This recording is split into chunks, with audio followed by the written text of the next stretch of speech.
So a little bit of review. We're just going to solve these. But now again, we have sine and another function. We saw this in chapter 6. We only saw two different functions when we had a sine squared plus something, a sine squared plus a cos x, or maybe we had a cos squared x plus sine x, and then we used the sine squared plus cos squared equals 1 to substitute in so that our equation only had one trig function. Because if you have one trig function, you can solve it. If you have two trig functions, then it's hard to solve. So for A, right now, I have two trig functions, but I could change cosecant to 1 over sine. And if I change it to 1 over sine, then I have an equation that just has sine. And I use all my equation strategies from the past and from this year for solving this. What did you do when you have an x in the bottom of a fraction, in the denominator? What did you do when solving those? That was your rational expressions and rational equations unit. Times both sides, times the whole equation by sine x, because then I would get rid of the fraction. Now, when I times the left side by sine x, that would only hit that one term. If I times the right side by sine x, if I put it in big brackets, can you see that you'd have to distribute? And so the 3 would get multiplied by sine x, and this term would get multiplied by sine x. Of course, the reason we did that is in the second term, the sine x goes away.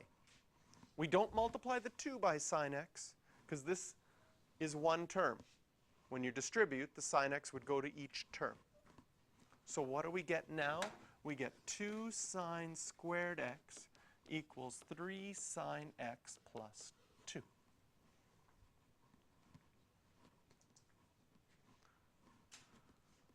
How do we solve this type of equation?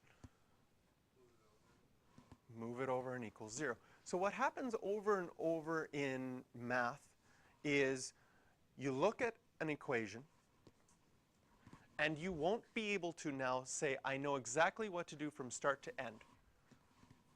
You'll just be able to say, I know what to do first. I probably should change that cosecant to 1 over sine.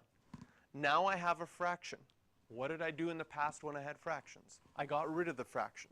So that told us to multiply everything by sine. Now we get a new scenario. Oh, I have to recognize my new scenario. It's a quadratic equation. What did I do in the past with quadratic equations? I made one side equal to 0 so that I could factor or use the quadratic equation. So here, if you could factor it, the first one would have to be 2 sine x and sine x. To get 2 at the end, it's either 1 and 2 or 2 and 1. It would have to be 2 and 1 so that my outside makes 4. My inside makes 1, and that makes 3 if the outside is negative 2, and the inside is plus 1. From here, we get sine x equals negative a half, and here we get sine x equals 2. This is not possible because sine can't be bigger than 1. Can't have an opposite side larger than a hypotenuse. And this one's on our pie plate. What family is a half? Pi over 6. And so negative, we would be looking for quadrant 3 and quadrant 4. Now I solved it between 0 and 2 pi. I'm going to take a quick look back to my original question. Oh good, that was the domain. It wasn't the real numbers, so I don't have to go plus 2k pi. I don't have to re-look at those ones in a different, it's not negative 2 pi to 2 pi. It was just 0 to 2 pi, so that's nice.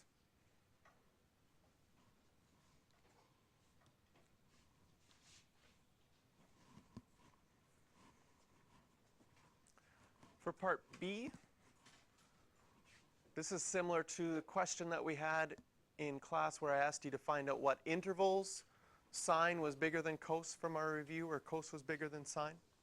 Whenever you're dealing with sine equal to cos, you could think to your pi plate, is there ever a point where the x-coordinate and y-coordinate are the same? Pi over 4 family, right? In quadrant 1.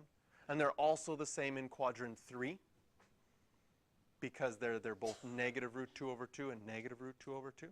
So if you use that logic and went from here and said directly the answer, pi over 4 and 7 pi over 4 from your pi plate, that would be fine. If you wanted to use identities, there is a way to change this so that you only have one trig function. Yes, 5 pi over 4, thank you. That's quadrant 3.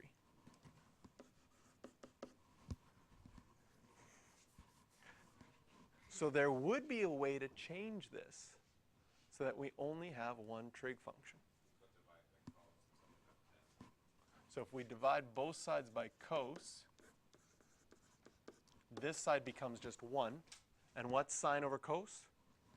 Tan. Then you go to your pi plate and say, where's tan equal to 1? Pi over 4 family, quadrant 1 and quadrant 3, and you would get both of these answers again. Yes?